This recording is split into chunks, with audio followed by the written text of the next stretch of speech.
नमस्कार। आज हमारे साथ हैं स्वर्गवासी श्री गजेंद्र सिंह शेखावत जी की धर्मपत्नी प्रीति कुमार झाला। आज वो मीडिया से मुखातिब होंगी और किन्हीं विषयों को लेकर चर्चा करेंगी। साथ ही मैं आपको थोड़ा बता दूं कि आज शेखावत साहब को गुजरे हुए 1 महीना हो गया है, जिसके तत्पश्चात ये प्रेस वार्ता रखी गई है। बड़े बिरादर हैं सब क्षेत्र से पता। शेखावत साहब सचिन पायलट के बहुत करीबी थे। कुछ समय पहले जो मानेसर कांड हुआ था उसमें वो उनके साथ थे। जो 19 विधायक थे उनमें उनका भी एक नाम था। मैं सिर्फ आज हम सिर्फ इसलिए आए, मुख्यमंत्री जी को मैंने आप लोगों को सबको इसलिए बुलाया तो मैं उनको धन्यवाद देने के लिए बुलाया। हम उसी से रिलेटेड बात करें।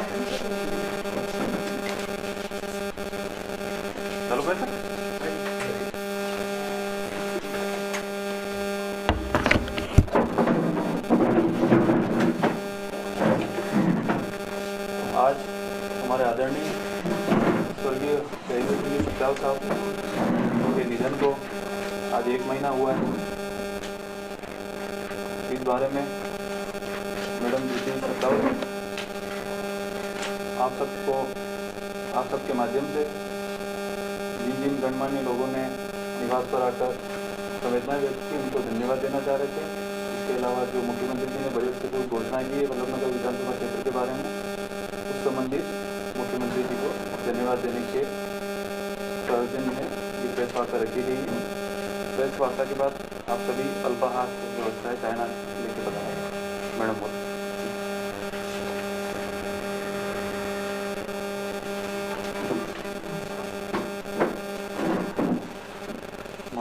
बहुत कम समय में शेखावत साहब असमय हमें छोड़ के पधार गए। जो परिवार पे पहाड़ टूटा है उसके लिए जो हमें जो सामान्य व्यक्तियों ने वह वल्लभनगर क्षेत्र से जितने भी हमारा वल्लभनगर परिवार उन्होंने आके जो हमें संबल दिया, हमारा विश्वास बढ़ाया, हमें सांत्वना दी, उन सबको मैं तहे दिल से ऋणी हूँ। क्योंकि वो दुख की घड़ी थी जिसमें परिवार के अलावा जो क्षेत्र के लोग थे वो भी और समस्त कांग्रेस परिवार ही नहीं पूरा अपना राजस्थान से समस्त सामान्य व्यक्ति बता रहे, उनको मैं व्यक्तिगत रूप से आभार नहीं प्रकट कर पाई तो मैं उनको आभार प्रकट करना। हमें मुख्यमंत्री जी के और जो अपना राजस्थान मंत्रिमंडल उनको भी धन्यवाद देना चाहूँगी क्योंकि उन्होंने जो साहब के देवलोक होने के पश्चात जो हमारे विकास के जो उनके उद्देश्य थे उनको पूरा करने के लिए अति शीघ्र ये सारी घोषणाएं की जो मैं उनको बार बार अवगत कराती रही, वो सारी घोषणाएं पूर्ण हुई। कुछ घोषणाएं बाकी रह गई हैं, उसके लिए मैंने कल कलेक्टर साहब को पत्र दिया है ताकि वो आगे पहुंचा सकें और बाकी के कार्य की भी घोषणाएं हो सकें। रही बात कॉलेज की तो मुझे पूर्ण विश्वास है कि वो अभी अपने बजट में कॉलेज की भी घोषणा कर देंगे।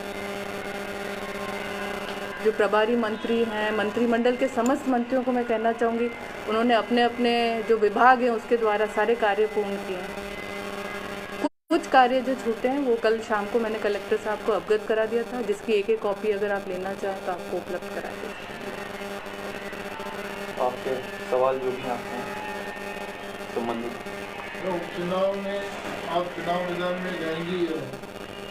जहाँ तक उपचुनाव की बात है, मुझे पता है कि आला कमान जो फैसला लेंगे, अब साहब रहे नहीं, वल्लभनगर क्षेत्र की जो परिस्थितियाँ उसके अनुसार जो आला कमान फैसला लेंगे मैं उनके साथ हूँ। अगर वो कहेंगे लड़ो तो लड़ूंगी, नहीं तो जिसे भी टिकट देंगे कांग्रेस परिवार हमेशा उनके साथ खड़ा रहेगा। क्योंकि साहब खुद जन्म से कांग्रेस से जुड़े हुए थे, तो उनके पिताजी स्वर्गीय शेखावत साहब भी कांग्रेस में थे, तो मैं भी हमेशा जो भी खड़ा होगा उसके साथ रहूँगी और मुझे मौका दिया गया तो मैं पूरे कांग्रेस परिवार को साथ लेके चलूँगी। आपको ऐसा क्या लगता है कि गजेंद्र सिंह जी का ऐसा सपना उस क्षेत्र का था जिसको आप साकार करना चाहते हैं? उनका सबसे बड़ा जो मुद्दा था वो उन्होंने 2018 के चुनाव में भी आपने देखा होगा तो क्षेत्र में शिक्षा को लेके उनका सबसे ज़्यादा था, पेयजल और शिक्षा का वो मुद्दे उन्होंने उस समय भी रखे थे। कोई कारणवश कुछ बीमारी, कुछ कोरोना आ गया था बीच में, तो जो फंड्स थे वो मेडिकल लाइन को ज़्यादा दिए गए थे, उस वजह से ये पूरे नहीं हो पाए। और मैं इसके लिए तो मैं सबसे ज़्यादा धन्यवाद मुख्यमंत्री जी का दूंगी कि उन्होंने अति शीघ्र जब वो नहीं रहे तो ये सारी घोषणाएं जो उनकी इच्छाएं थी उन्हें पूरा करने की कोशिश की, और कुछ बाकी रह गई तो उन्होंने मुझसे मंगवाई है डिटेल्स, तो मैंने भेज दी। एक वीडियो वायरल हो रहा है उद्यमान के तहत, आपने भी देखा होगा फेसबुक पे। मैंने नहीं देखा। उस वीडियो में वो कुछ ऐसी बातें बोल रहे हैं सत्तावती के लिए कि वो कोरोना को गुड़गांव में होटल में रहे थे तो अत्यधिक शराब पीने की वजह से उनका वो हुआ, ऐसा कुछ। ये उनकी मानसिकता है, मैं किसी पे व्यक्तिगत टिप्पणी नहीं करना चाहूँगी, ये उनकी सोच है। मेरा मुद्दा यहाँ पे था क्षेत्र के विकास को लेके, किसी व्यक्ति विशेष की टिप्पणी करने के लिए नहीं। कोई किसी को कुछ भी कह सकता है, लोकतंत्र है। उसकी बात कर रहा हूँ। हाँ, मैं उसी की बात मैं आपको एक बोल रही हूँ। मैं किसी व्यक्ति, मैं उन पे भी टिप्पणी नहीं करना चाहूँगी क्योंकि वो भी एक वल्लभनगर क्षेत्र के निवासी हैं। ये उनकी मानसिकता है, वो क्या बोल रहे हैं किसी को, मैं उनके लिए भी नहीं कुछ कहना। रणजीत सिंह जी के जो पहले जो उनके प्रतिपक्ष नेता हैं रणजीत सिंह जी बिंदर, तो उनका कहना है कि जब तक वो विधायक रहे तब तक वो क्षेत्र में आए नहीं, केवल गुड़गांव में जाकर अपनी ये घुस को समर्थन करते रहे और जनता यहाँ की तरफ थी, जनता की समस्याओं को कोई भी सुनने वाला नहीं था। सर उन्होंने कहा कि आप भी उसमें जब वो गुड़गांव में थे और आपने भी उनकी बयान दिया था कि आपकी सुनवाई नहीं कर पा रही सरकार। कांग्रेस में थे साहब, कांग्रेस में मैं भी कांग्रेस परिवार की बहू हूँ। जो भी फरमाया है माननीय महाराज साहब ने, उसके लिए मैंने आपको अभी उदयलाल जी के लिए भी कहा, मैं उन पर व्यक्तिगत किसी पर टिप्पणी नहीं करूँगी क्योंकि क्षेत्र के विकास की बात है। राजनीति में जब इलेक्शन आते हैं सब अलग अलग हो जाते हैं, फिर सब एक साथ बैठते हैं क्योंकि पूरे वल्लभनगर में, वो भी वल्लभनगर में ही पदार्थ। मैं यही कहना चाहूँगी उनके लिए, उन्होंने जहाँ तक कहा कि उस समय वो वहाँ जाके बैठ गए, कोई काम नहीं हुआ। तो मेरे साथ जो पुलिस डिपार्टमेंट था, मेडिकल डिपार्टमेंट था, आपने देखा होगा हर जगह उन्होंने मुझे भेजा। मैं खुद खड़ी रही हूँ, मैंने क्षेत्र में जाके पूछा है, हमने उन लोगों को जो सामान उनकी ज़रूरतें थी वो भी पूरी करी। मैं RNT मेडिकल कॉलेज भी गई थी, जो हमारे कोरोना वाले भर्ती थे उन लोगों को देखा, चित्रकूट नगर भी जाती थी। इसके भी वीडियोस आपके पास होंगे। आज आप मेरा इंटरव्यू ले रहे तो उस समय भी आपके पास मैसेज आया ही होगा।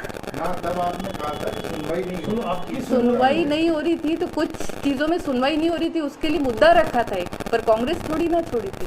वो परिवार है। आज मेरी बेटी मेरी किसी चीज़ से समर्थन थी तो वो भी मुझसे लड़ाई कर सकती, वो भी हमारे बड़े। तो एक मुद्दा रखा था जिसमें सुनवाई नहीं हो रही थी, बाद में उन्होंने उसको सुना, समझा और वापस सब एक पंच पे आ गए। आपके सामने जिम्मे साहब भी चुनाव लड़ेगी, आपने कहा मेरे सामने, अभी ये तय नहीं हुआ कि कौन चुनाव लड़े। अभी मुझे पता नहीं, ये तय नहीं हुआ, जो आलाकमान तय करेंगे। आपकी तरफ से तो मैं इस कांग्रेस पार्टी की बहू हूँ, मुझे जो आलाकमान निर्देश देंगे, अगर वो मुझे उसके लिए उपयुक्त समझेंगे तो मैं लड़ूंगी। कार्यकर्ता जनता साथ देगी, जनाधार तय करेगा कि कौन विजय होता है, पर जिसको भी टिकट मिलेगा मैं उसके लिए भी दौड़ूंगी, जैसे 2018 के चुनाव में दौड़ी। आरोप ये है कि वल्लभनगर विधानसभा में कोई विकास नहीं हुआ, थोड़ी घोषणाएं हो रही है, वो उपचुनाव को लेकर के हो रही है, पुलिस को ध्यान में लेकर के घोषणाएं की जा रही। बाकी सर मेरे पास इतना बड़ा बंडल पड़ा है जो स्वर्गीय शक्तावत साहब ने सभी मंत्रियों को भेजा था, जो किसी कारणवश ड्यू चल रहा था, उनसे उनकी बात नहीं हो पा रही थी। ऑक्सीजन सिलेंडर पे थे तो बात नहीं कर पाते थे। कुछ चीज़ें मेरी बिटिया के थ्रू वो उन्होंने कहलवाया है, वो काम जो ड्यू थे, अब उनकी घोषणाएं हो रही, बजट आ रहा है।